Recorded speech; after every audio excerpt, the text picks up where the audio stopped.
Live. Can't wait to get the stream going. So tonight, Tuesday night, we are going to be doing our very first movie review.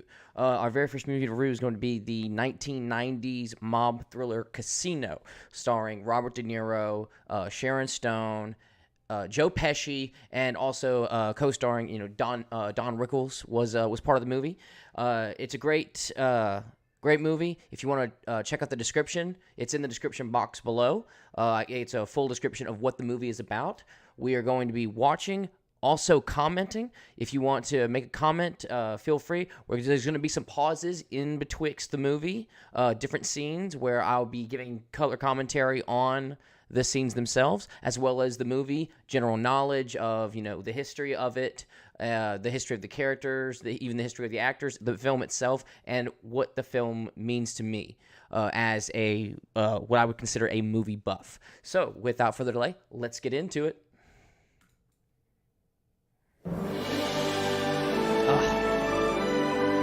Universal. I just love that old school opening, and I even kind of prefer the old kind of graininess to the like the Universal logo and the opening. MCA company. I don't even think they are an MCA company anymore. Can you get in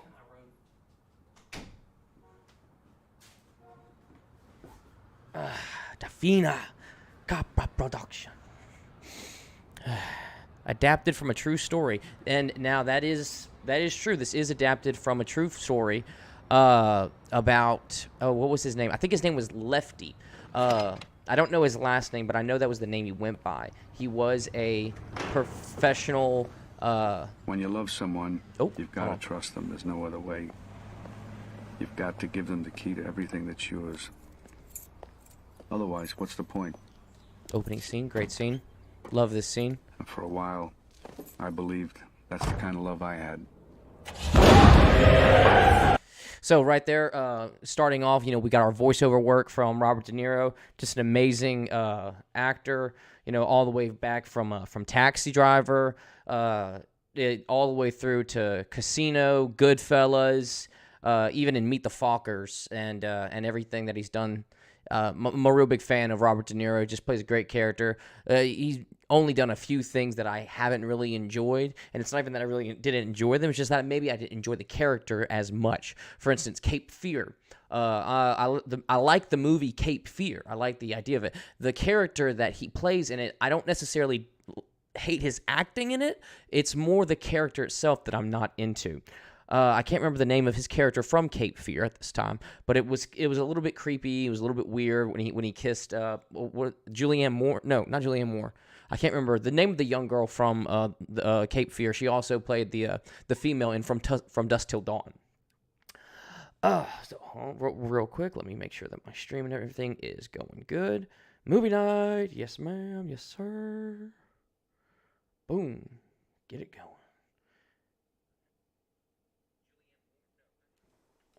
Oh, and as you can see right there, one thing I love seeing is right here when you watch. This is Robert De Niro playing as Sam Rothstein, aka Ace. He's the lead in the film.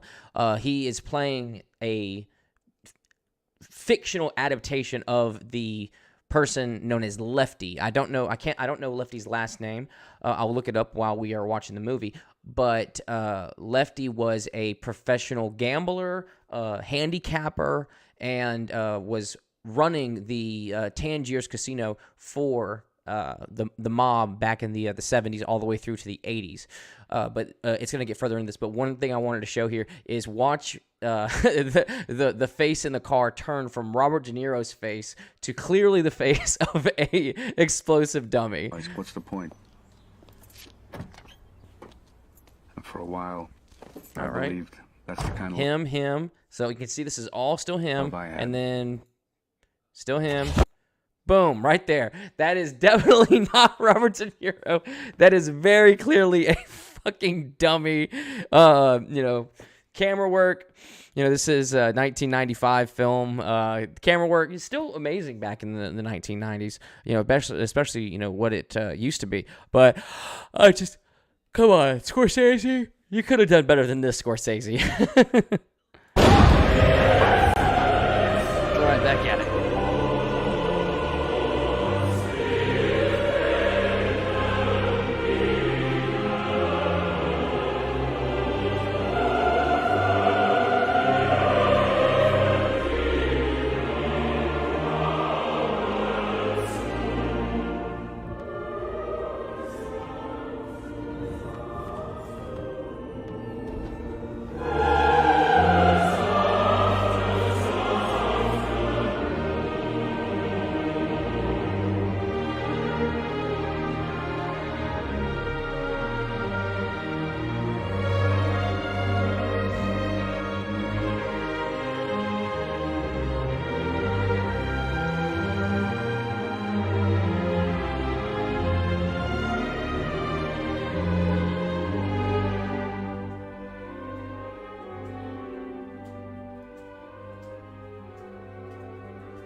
Love the opening here. Basically, just nothing but the lights down the strip of Las Vegas. And, you know, back then, Las Vegas was a different beast. It was completely different to what it is now. There's a great scene later on in the movie where they're talking about how Las Vegas is nothing like it used to be. It used to be about the booze and the broads and the money and the gambling. Now it's like Disney World almost, and it's kind of understandable to see what where it came from and what it is today.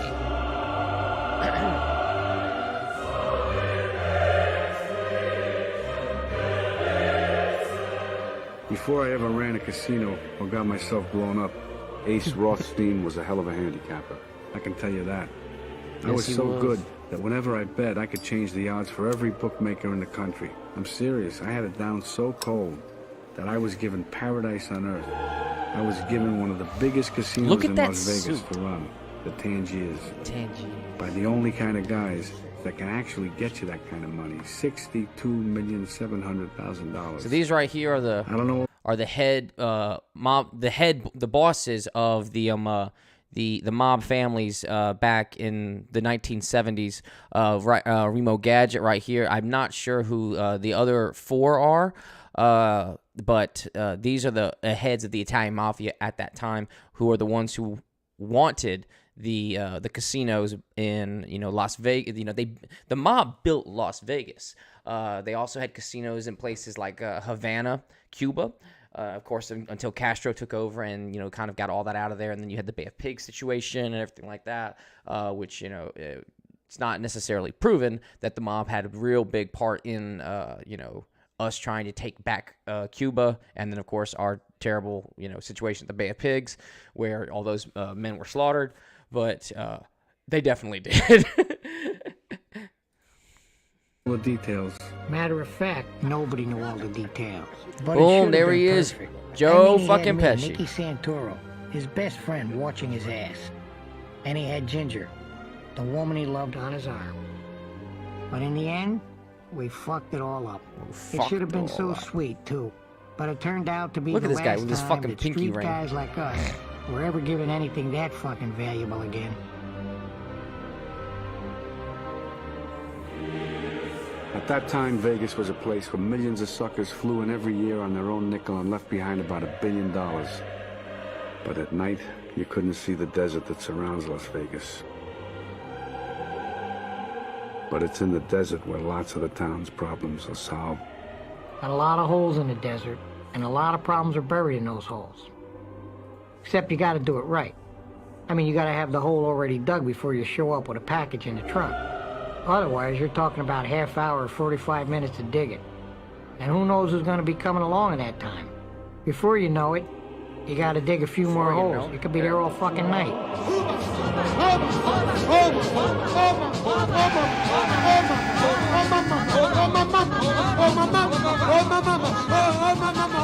at those cars. Those cars back in the 1970s. Impalas, Plymouths, Who could Pontiacs. resist? Just so many Anywhere else in the country, I amazing was cars a back bookie, then. a gambler, always looking over my shoulder, hassled by cops day and night. But here, I'm Mr. Rothstein. I'm not only legitimate, but running a casino. And that's like selling people dreams for cash. Selling people I hired an dreams old for casino cash. pal, Billy Sherbert, as my manager. And Don I went to work. Rickles. So that right there is, of course, the famous comedian Don Rickles. Great comedian. Was big fans with the Rat Pack, Frank Sinatra, and the other members of the Rat Pack. I'm a huge Frank Sinatra fan. Not a real big fan of the rest of the Rat Pack. They're okay, but Frank is the best, and no contest. And Don Rickles and he, had a whole lot of really just amazing videos and interviews and things that they did together because they were such good friends. I think Don Rickles used to actually have the Don Rickles Show, which I believe that Frank Sinatra actually crashed about like 4 or 5 different times. But he's been playing what is he, the casino man? No, I think he's the casino manager, and then of course he's playing the head of the casino.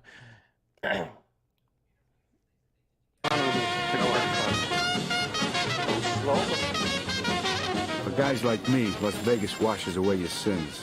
It's like a morality car wash. It does for us what Lourdes does for humpbacks and cripples.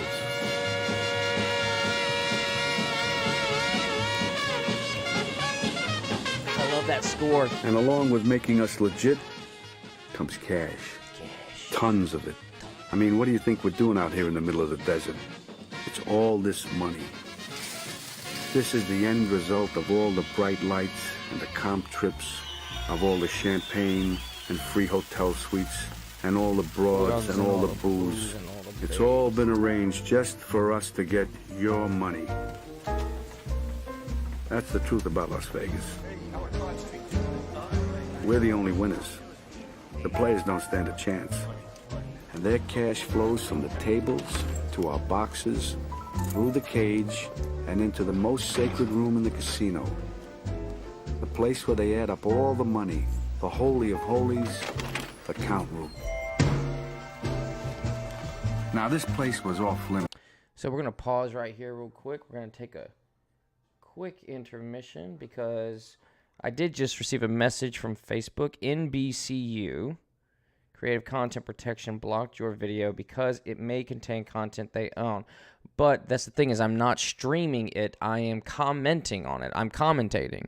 So as long as I have commentary on it, I should be good. That's the whole thing of it. It's supposed to be for not necessarily parody, but for commentary.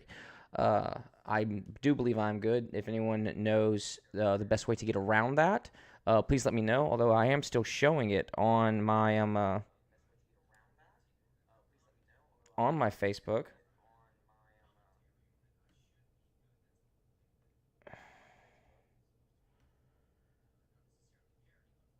There are changes to your video because of copyright match. The following actions were applied to your video creative content because it may contain 5 minutes 50 seconds of content they own. The video was made unavailable by the rights owner. Video saying blah blah blah blah blah. Ah, come on. No, I want to do movie reviews. Damn it.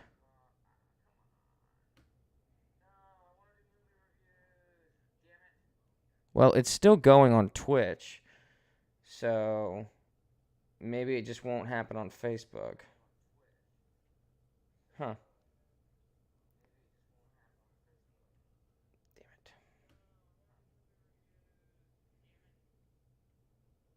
Oh, my mama. Oh, mama. Oh, mama.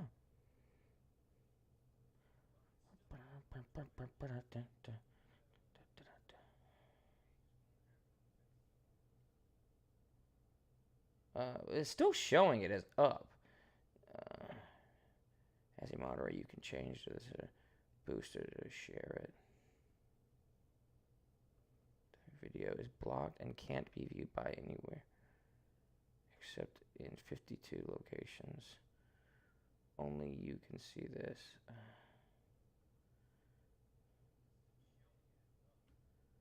Let me share this.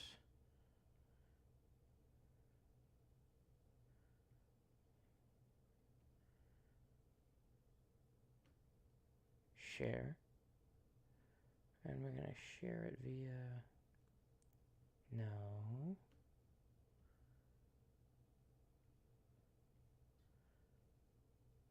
Damn. Oh, I really want to do movie reviews.